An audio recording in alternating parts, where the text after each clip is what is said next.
हमारे आसपास हम बहुत सारे यौगिकों को देखते हैं। इन यौगिकों का निर्माण तत्वों के द्वारा हुआ है।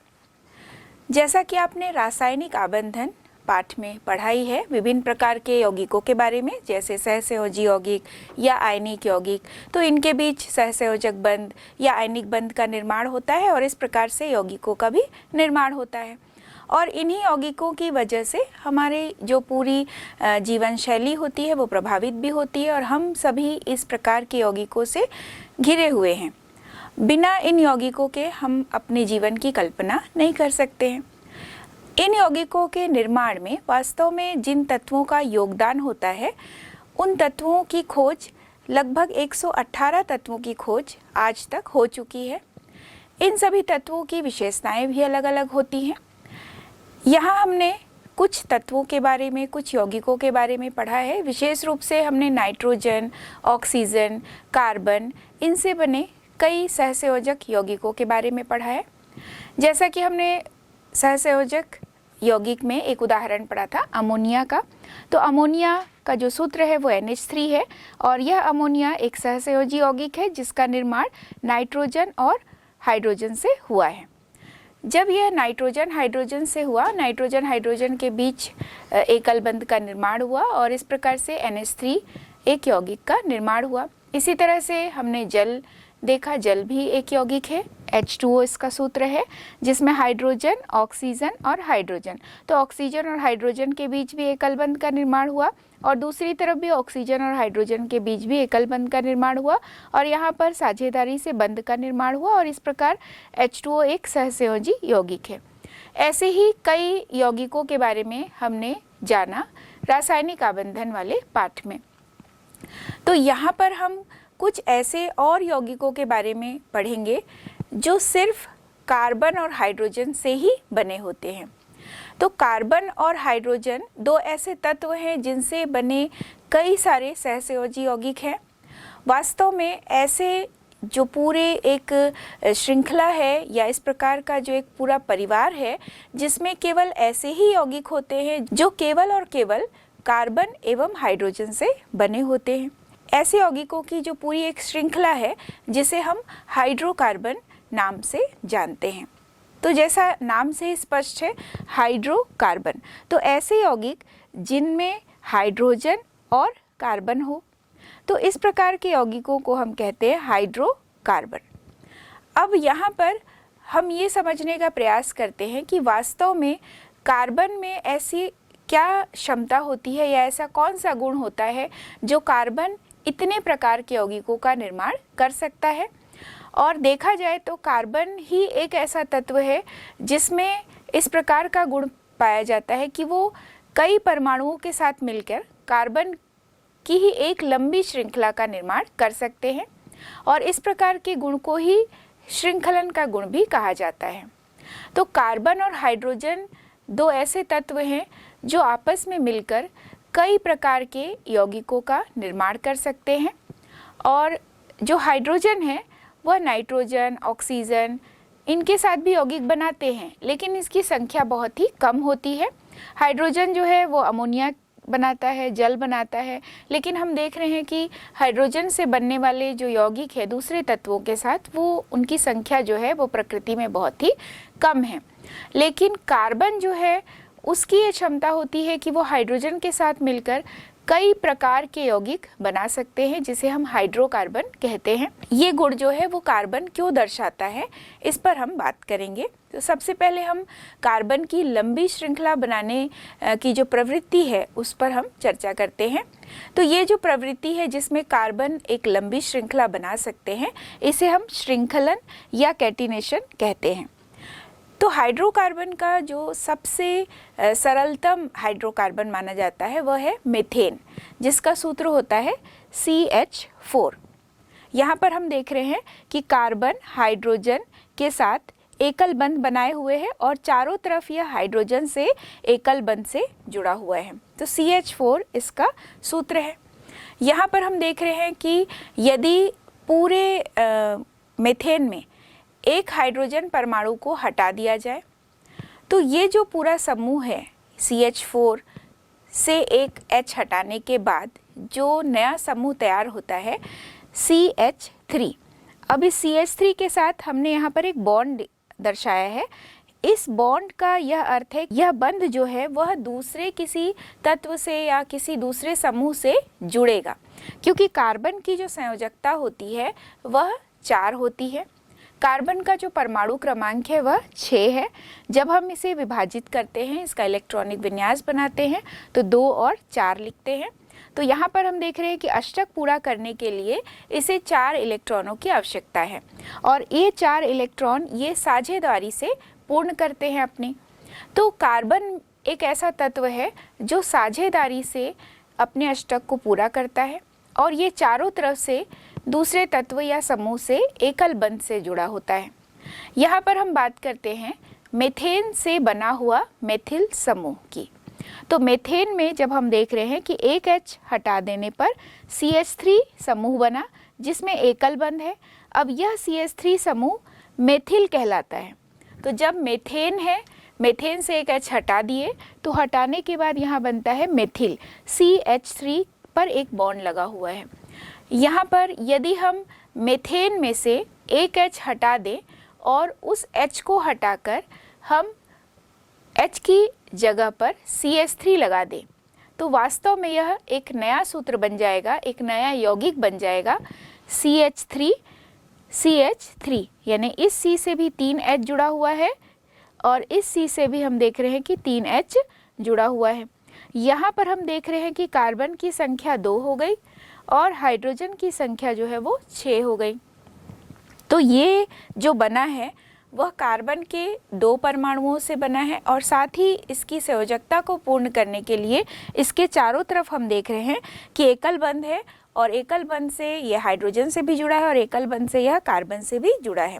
तो इस प्रकार जो सूत्र एक प्राप्त हुआ, एक नया यौगिक प्राप्त हुआ, इसे हम एथेन कहते हैं।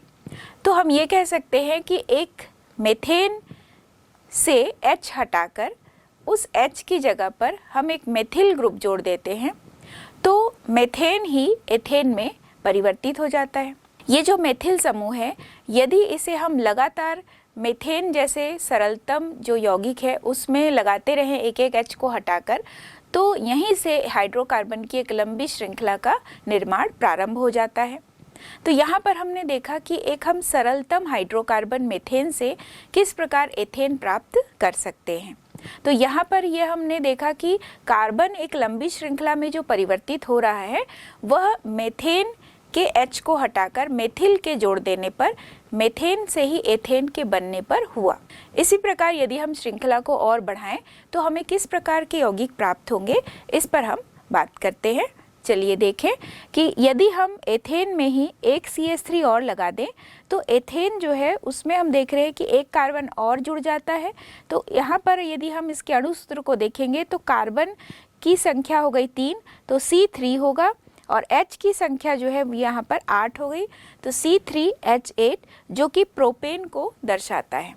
यहाँ पर हम देख रहे हैं कि कार्बन की संख्या 3 है और हाइड्रोजन की संख्या 8 है और सभी आपस में एकल बंध से जुड़े हुए हैं।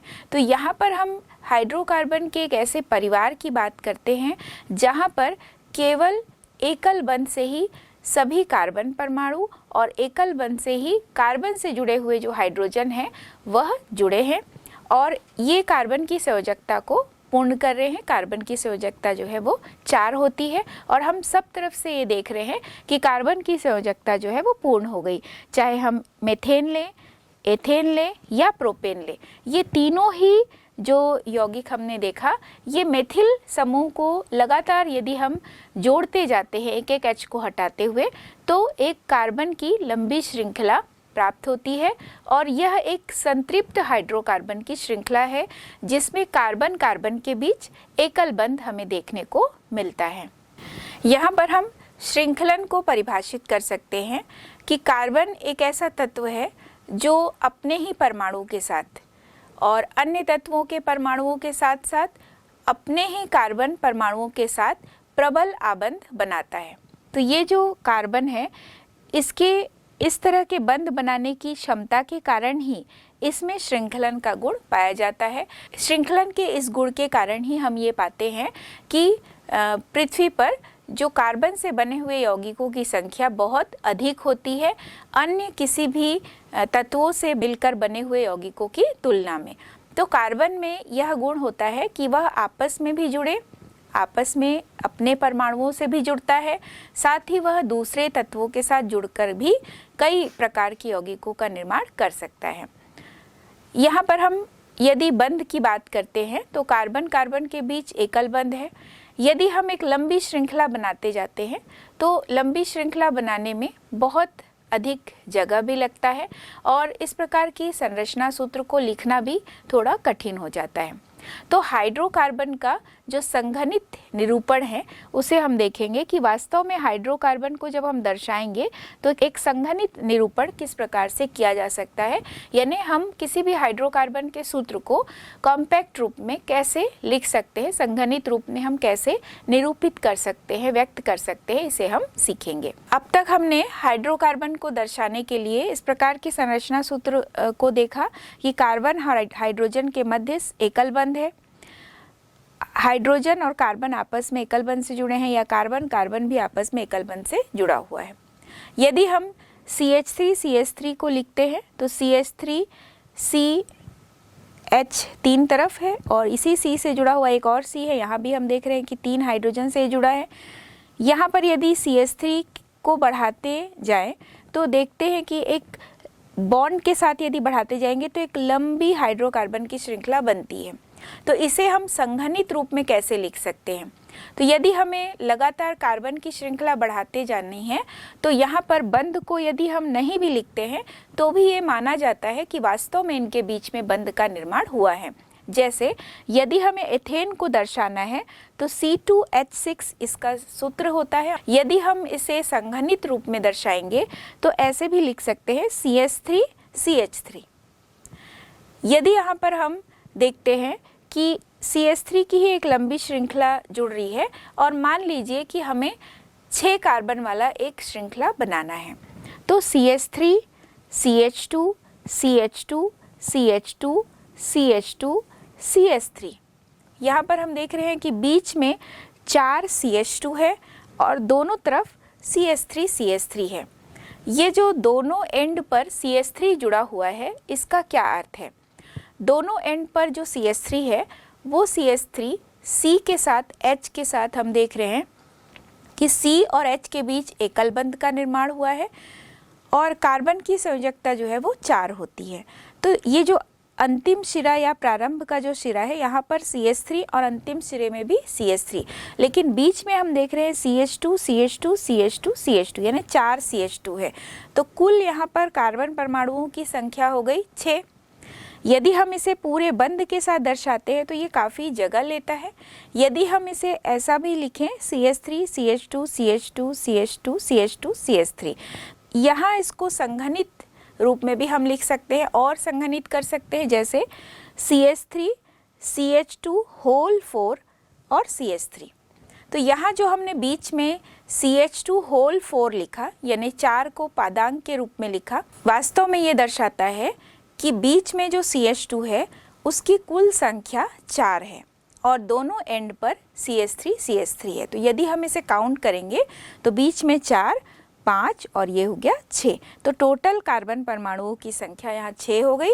यह हेक्सेन को दर्शाता है, नॉर्मल हेक्सेन है ये, क्योंकि कार्बन हाइड्रोजन के बीच एकल बंध, कार्बन कार्बन के बीच भी एकल बंध होता है। तो यह एक संतृप्त हाइड्रोकार्बन है। तो ऐसे ही कार्बन की श्रृंखला को यदि लगातार बढ़ाते जाएं तो लगातार बढ़ाते बढ़ाते यदि बहुत सारे कार्बन आपस में जुड़ जाते हैं तो इस तरह संघनित सूत्र लिखकर भी हम उस श्रृंखला को व्यक्त कर सकते हैं, उस यौगिक को व्यक्त कर सकते हैं। जैसे मान लीजिए यदि हमें ऑक्टेन बनाना हो यानी कार्बन परमाणुओं की जिसमें 8 है तो हम सबसे पहले दोनों सिरे पर CH3 कर देंगे और बीच में 6 बार CH2 न लिखकर CH2 होल 6 कर देंगे, कोष्टक लगा के पादांक के रूप में यहाँ पे 6 लिख देंगे। तो CH3 CH2 होल 6 और CH3, तो बीच में 6 CH2 हो गए और दोनों एंड पर एक एक CH3 हो गए, तो 6 और 2 8। तो टोटल कार्बन परमाणुओं की संख्या यहाँ पर 8 हो गई, जिसे हम ऑक्टेन कहते हैं। अब यहाँ पर हम देख रहे हैं कि यदि हमें कार्बन कार्बन के बीच एकल बंध है तब तो हम इस तरह से संघनित सूत्र के द्वारा उसे व्यक्त कर सकते हैं, लेकिन यदि हम एथीन और एथाइन को व्यक्त करेंगे, अर्थात हम असंतृप्त हाइड्रोकार्बन को लिखेंगे, तो वह किस प्रकार से लिखा जाएगा। तो सबसे पहले हम ये जानते हैं कि वास्तव में ये जो हाइड्रोकार्बन है वह कितने प्रकार का होता है यदि हम बंध के रूप में उसे देखें। तो जैसा कि हमने देखा एल्केन, तो एल्केन जो है वहाँ पर हमने देखा कि कार्बन कार्बन के बीच एकल बंध है, कार्बन हाइड्रोजन के बीच भी एकल बंध है। यहाँ पर हम देखते हैं कि हाइड्रोकार्बन को दो अलग अलग श्रेणियों में बांट सकते हैं। एक है संतृप्त हाइड्रोकार्बन और दूसरा होता है असंतृप्त हाइड्रोकार्बन। तो संतृप्त हाइड्रोकार्बन के अंतर्गत आता है एल्केन, जिसमें हमने देखा कि कार्बन कार्बन के बीच एकल बंध बना हुआ है। दूसरी ओर हम देख रहे हैं असंतृप्त हाइड्रोकार्बन, जिसमें एल्कीन और एल्काइन होता है। तो असंतृप्त हाइड्रोकार्बन में जो एल्कीन है वहाँ पर कार्बन कार्बन के बीच में द्विबंध होता है। दूसरी तरफ असंतृप्त हाइड्रोकार्बन का एक और वर्ग है जिसे हम एल्काइन कहते हैं, इसमें कार्बन कार्बन के बीच 3 बंध होते हैं। तो यहाँ पर हम देख रहे हैं कि जहाँ पर द्विबंध और त्रिबंध हो कार्बन कार्बन के बीच में, उसे हम असंतृप्त हाइड्रोकार्बन की श्रेणी में रखते हैं, और जहाँ कार्बन कार्बन के बीच एकल बंध हो उसे हम संतृप्त हाइड्रोकार्बन की श्रेणी में रखते हैं। तो इस प्रकार हम ये जानते हैं कि जो एकल बंध है वो संतृप्त हाइड्रोकार्बन को दर्शाएगा, और जहाँ पर कार्बन कार्बन के बीच में डबल बॉन्ड या ट्रिपल बॉन्ड है वह असंतृप्त हाइड्रोकार्बन, क्रमशः इसे हम एल्कीन और एल्काइन परिवार के नाम से जानते हैं। तो एल्कीन और एल्काइन में एक एक बहुत ही साधारण सा जो उदाहरण है या सबसे पहला जो सदस्य है उसे हम देखेंगे। तो एल्कीन जो परिवार है उसकी शुरुआत जो है, उसका जो प्रारंभ है, सबसे पहला जो यौगिक है वह होता है एथीन। एथीन भी कहते हैं, एथिलीन भी कहते हैं, जिसमें CH2 डबल बॉन्ड CH2। तो यहाँ पर C और C के बीच द्विबंध है और एक C से जुड़ा हुआ 2 हाइड्रोजन और इस C से जुड़ा हुआ भी 2 हाइड्रोजन है। तो कार्बन के चारों तरफ बंधों की संख्या हो गई 4, यानी कार्बन की संयोजकता हो गई 4, दूसरे कार्बन की संयोजकता भी हो गई 4। दूसरी ओर हम जो सबसे सरलतम उदाहरण है एथाइन, जो कि एल्काइन परिवार का है, C और C के बीच में 3 बंध हो गए, C और H के बीच एकल बंध हो गया। तो यहाँ भी हम देख रहे हैं कि कार्बन की संयोजकता पूर्ण होती है, 4 होता है, 3 और 1 4, और इधर भी कार्बन की संयोजकता पूर्ण हो रही है, तो 3 और ये हाइड्रोजन के साथ हो गई 1 4। तो यहाँ पर हमने ये जाना कि कार्बन की जो श्रृंखला है वह केवल एकल बंध से बनी हुई श्रृंखला नहीं होती है, वह द्विबंध और त्रिबंध के द्वारा भी विभिन्न प्रकार के यौगिकों का निर्माण किए हुए हैं, जो कि प्रकृति का एक तरह से आधार बनते हैं, विभिन्न प्रकार के जीवों का जीने का एक आधार भी बनता है ये पूरा जो हाइड्रोकार्बन परिवार है। अब हम धीरे धीरे इस हाइड्रोकार्बन परिवार से संबंधित और भी जानकारी समझेंगे। यहाँ हमने देखा कि जो एथीन और एथाइन है इसे भी संघनित रूप में कैसे लिखेंगे। तो जैसा CH2 डबल बॉन्ड CH2, तो यदि इसे पूरे बंध के रूप में लिखा जाएगा तो C के साथ जुड़ा हुआ 2 हाइड्रोजन बॉन्ड लगाकर भी लिख सकते हैं, और दूसरे C के साथ जुड़ा हुआ भी दोनों हाइड्रोजन है इसे भी बॉन्ड लगाकर लिख सकते हैं। लेकिन यदि हम बॉन्ड नहीं लगाएं CH2 डबल बॉन्ड CH2, तो भी यह समझना है कि CH2 डबल बॉन्ड CH2 यानी C और H के बीच में निश्चित रूप से एकल बंध बना हुआ है। इसी तरह से यदि हम एथाइन के सूत्रों को देखें तो CH ट्रिपल बॉन्ड CH, यदि हम C और H के बीच में सिंगल बॉन्ड या एकल बंध को न भी दर्शाएं तो भी यह समझना है कि C और H के बीच में निश्चित रूप से एकल बंध का निर्माण हुआ है। ये कह सकते हैं कि CH ट्रिपल बॉन्ड CH यह एथाइन को दर्शाने का एक संघनित रूप है या संघनित सूत्र के रूप में एथाइन को हम ऐसे ही लिखेंगे CH triple bond CH, ethene को लिखेंगे CH2 डबल बॉन्ड CH2। तो यहाँ हमने सीखा कि कैसे बड़े सूत्र को या विभिन्न प्रकार के जो कार्बन हाइड्रोजन के बीच में बंध हैं उसे बहुत लंबी श्रृंखला में ना लिखकर हम कैसे संघनित रूप में लिख सकते हैं। अब हमने जो ये सीखा कि जो संतृप्त हाइड्रोकार्बन है, असंतृप्त हाइड्रोकार्बन है, वास्तव में इसके जो अलग अलग परिवार हैं एल्केन, एल्कीन, एल्काइन, अब हम धीरे धीरे एक एक करके इसे समझेंगे। तो सबसे पहले हम संतृप्त हाइड्रोकार्बन की श्रेणी में जो एल्केन है उसके बारे में जानेंगे। तो सबसे जो मुख्य हाइड्रोकार्बन की शुरुआत होती है वह मेथेन हाइड्रोकार्बन से होती है, जो कि एल्केन परिवार का ही एक प्रमुख सदस्य है। इस श्रृंखला में ही हम देख रहे हैं कि CH4 में लगातार यदि CH3 जोड़ते जाते हैं तो कार्बन परिवार में एक लंबी संतृप्त हाइड्रोकार्बन की श्रृंखला बनती है। तो सबसे पहले हम एल्केन का जो सूत्र है उसे सीखेंगे। एल्केन के लिए जो सूत्र दिया गया है CnH2n+2। तो CnH2n+2, यहाँ पर जो ये N है ये कार्बन परमाणुओं की संख्या को दर्शाता है। यहाँ पर हम C बराबर यदि 1 करते हैं तो मेथ है, 2 करने पर एथ होगा, 3 प्रोप, कार्बन यदि 4 है तो ब्यूट, कार्बन की संख्या 5 होने पर पेंट, कार्बन की संख्या 6 होने पर हेक्स, कार्बन की संख्या 7 होने पर हेप्ट, कार्बन की संख्या 8 होने पर ऑक्ट और कार्बन की संख्या 9 होने पर नोन, कार्बन की संख्या 10 होने पर डेक। तो यहाँ पर हमने ये जाना कि यदि कार्बन को 1 से लेके 10 तक लिखते हैं तो meth, eth, prop, but, pent, hex, hept, oct, non और डेक इस तरह से लिखा जाता है। लेकिन इस परिवार में एल्केन जो नाम दिया गया है तो इसमें एल्क धन एन ये 2 शब्द लगा हुआ है। मूल भाग जो है वह एल्क है और इसमें सफिक्स या अनुलग्न जो है वो एन है।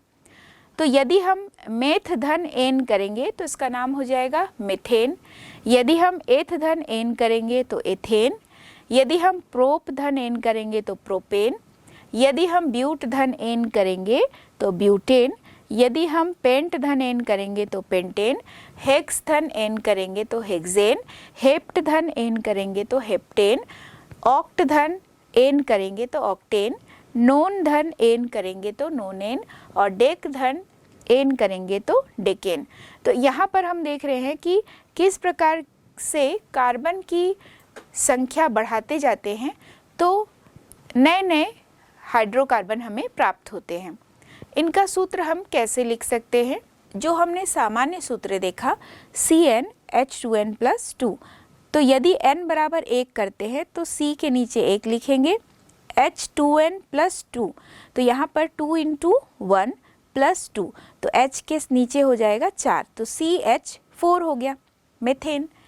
दूसरी ओर यदि हम C बराबर 2 करते हैं तो C के नीचे 2, N की जगह पर हम 2 लिख दिए, H 2 × 2 + 2 तो 2 × 2 4 और धन 2 6 तो यहाँ पर क्या हो गया C2H6।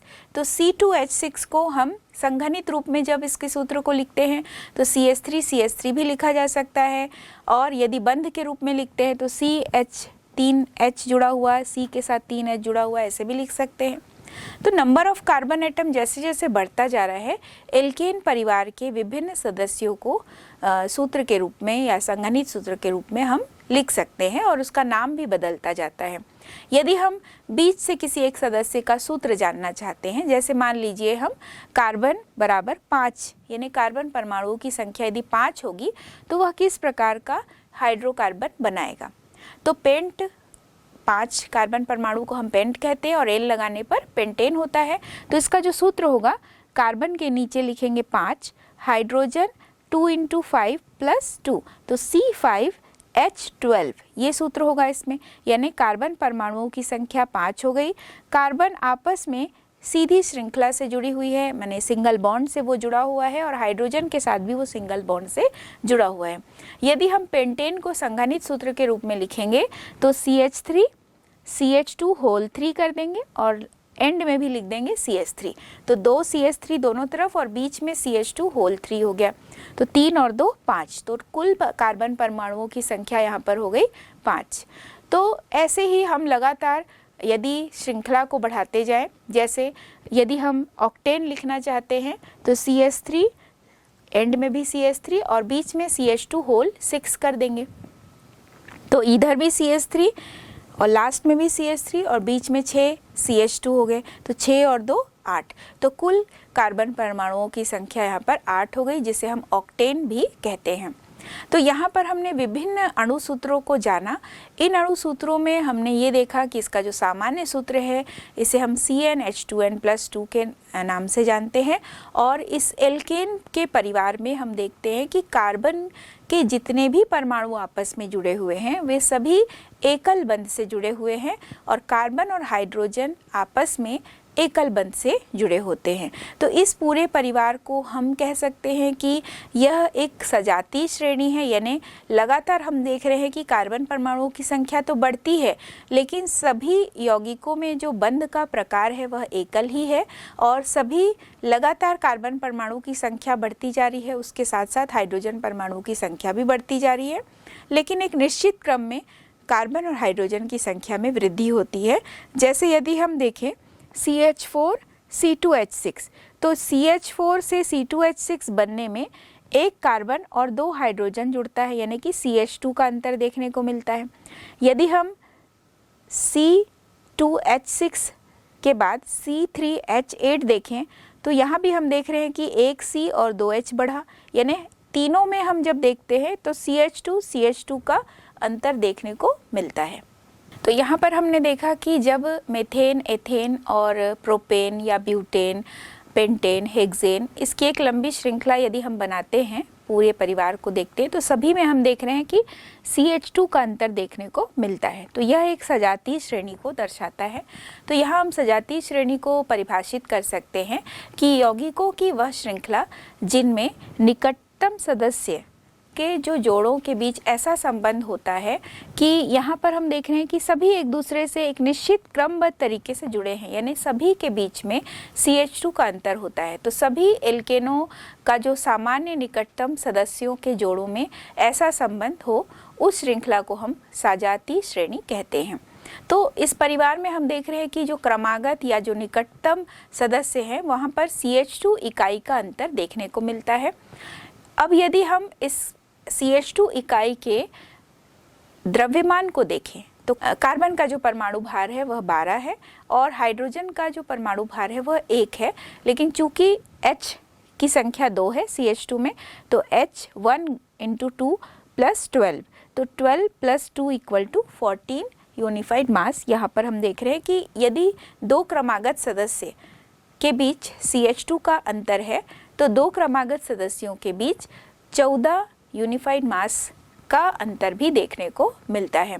तो अणु भार का अंतर भी निश्चित क्रम में हमें देखने को मिलेगा। यदि हम मेथेन से स्टार्ट करके पेंटेन, हेक्सेन, हेप्टेन तक पहुंचते हैं तो सभी जगह पर हमें एक निश्चित क्रमबद्ध तरीके से अणु भार में वृद्धि भी देखने को मिलता है।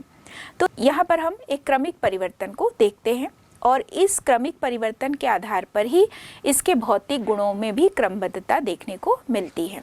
जब हम भौतिक गुणों की बात करते हैं तो एल्केनों के बीच जो क्वथनांक है वह मेथेन का यदि हम डिग्री सेल्सियस में देखें तो -162 मेथेन के लिए हो गया, एथेन में -89, प्रोपेन -42, ब्यूटेन -0.5 और पेंटेन में हम देख रहे हैं 36 और हेक्सेन का होता है यहाँ पर 69।